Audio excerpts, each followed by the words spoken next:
ओम शांति। 31 मई। बाबा आज गरीब बच्चों का गुणगान कर रहे हैं। तुम गरीब बच्चों जैसा भाग्यवान कोई नहीं, क्योंकि तुमने भगवान को पहचाना है। तुम बहुत खुश नसीब हो। तुम्हारा बुद्धि योग भी ज्यादा नहीं भटकता, धनवानों का तो बहुत भटकता है। तुम्हें तो अंत में एक बाबा के अलावा कुछ भी याद नहीं आएगा। इसलिए बाबा गरीबों की बहुत महिमा करते हैं। साहूकार तो समझते हैं कि स्वर्ग है हमारे लिए यहीं। 100 साल की ये सब साइंस की इन्वेंशन है, पॉम्प एंड शो है बहुत, लेकिन इसमें सच्चा सुख नहीं है, ये स्वर्ग नहीं है। तो बाबा बहुत महिमा कर रहे हैं। तुम बाप के सम्मुख बैठे हो, बाबा आया है, तुमने उसको पहचान लिया है। बाबा माना भगवान स्वयं निराकार। तुम उसके पास आ गए हो, उसकी श्रीमत पर चल रहे हो। तो बाबा आत्मज्ञान फिर से हमें याद दिला रहे हैं। तुम जानते हो हम सब आत्माएं हैं, शांति धाम की वासी हैं।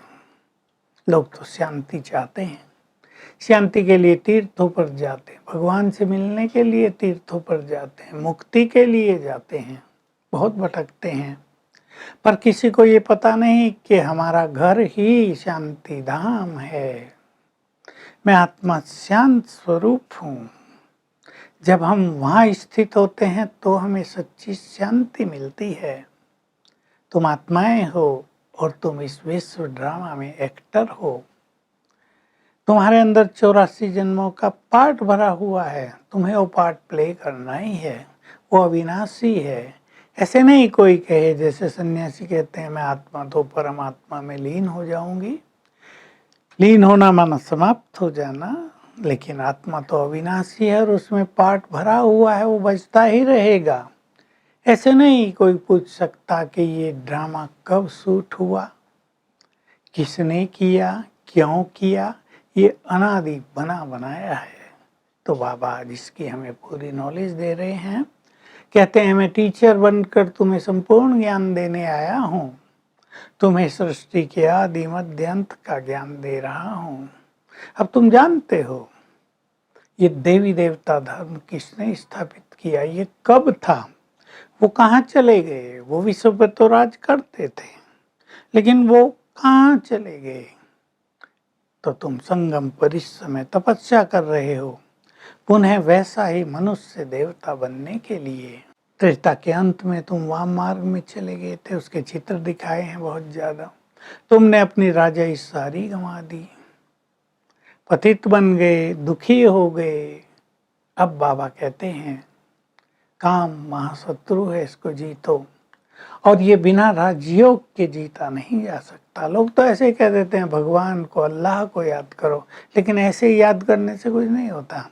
उससे बुद्धि योग जुड़े, उससे हमारा नाता जुड़े, उसकी शक्तियां हमें प्राप्त हों, तब आत्मा पावन बने और तब हम घर जाएं, मुक्ति को जाएं, जिसकी सब कामना करते हैं। क्योंकि बिना कर्मातीत हुए कोई मुक्ति धाम में जा ही नहीं सकता। ये दो ही शर्त हैं, पवित्र बनना और कर्मातीत होना। कर्मातीत का अर्थ है सारे जो विकर्म हैं वो योग की अग्नि में जला देना।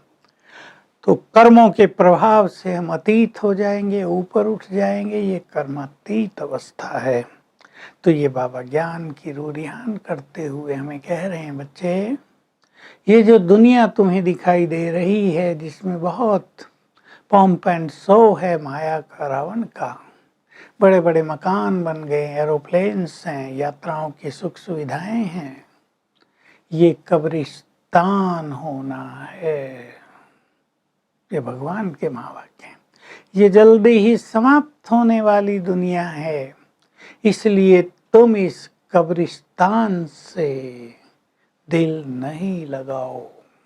बाबा कहा करते थे कब्रिस्तान से कोई दिल लगाता है क्या, वहाँ जाके बैठता है क्या, वहाँ प्यार करता है क्या, वहाँ तो लोग डरते हैं और भाग जाते हैं।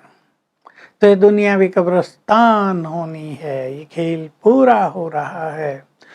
तुम इससे अपनी बुद्धि योग को निकालो, अगर तुमने इसमें बुद्धि योग लगाए रखा तो तुम्हारी बुद्धि भटकती रहेगी, तुम्हें सुख चैन भी नहीं होगा और ये दुनिया तो समाप्त होनी है।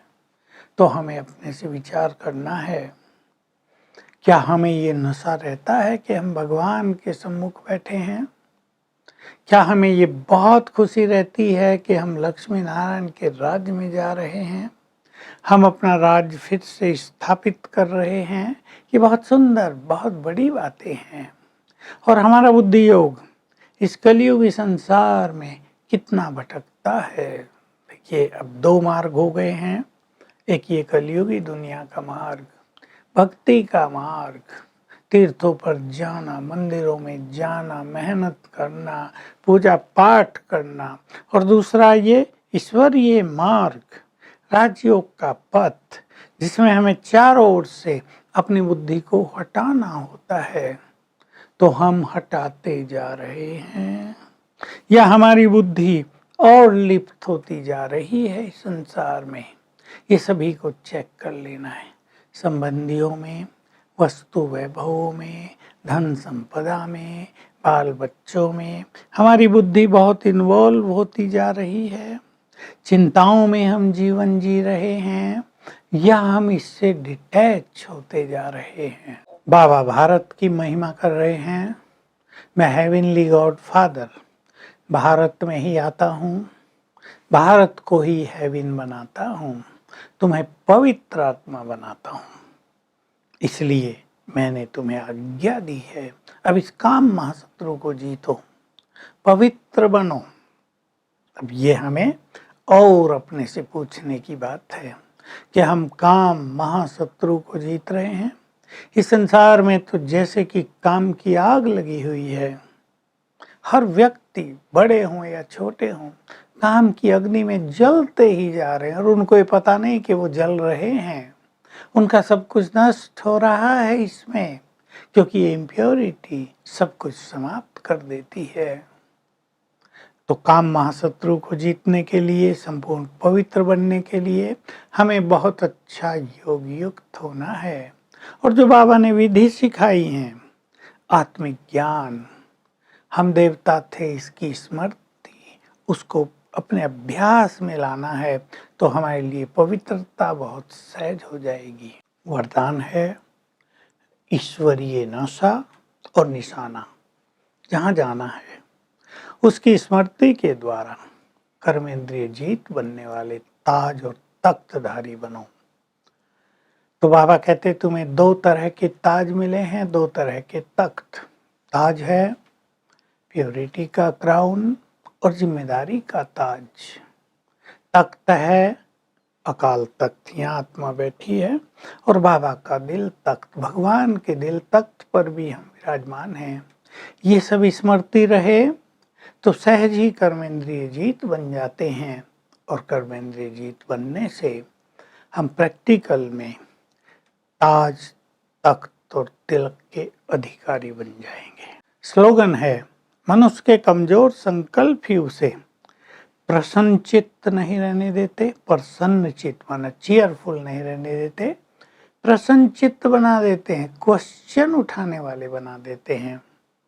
तो आज सारा दिन हम अभ्यास करेंगे, याद रखेंगे, काम महाशत्रु है, मुझे पवित्र बनना है, तो मैं देव कुल की पवित्र आत्मा हूँ। अपने देव कुल को सामने लाएंगे, अपने पूज्य स्वरूप को सामने लाएंगे, अपने आत्मिक स्वरूप को सामने लाएंगे। तीनों स्वरूपों का अभ्यास करेंगे, आत्मिक स्वरूप, देव स्वरूप, पूज्य स्वरूप, तीनों ही हमारे पवित्र स्वरूप हैं।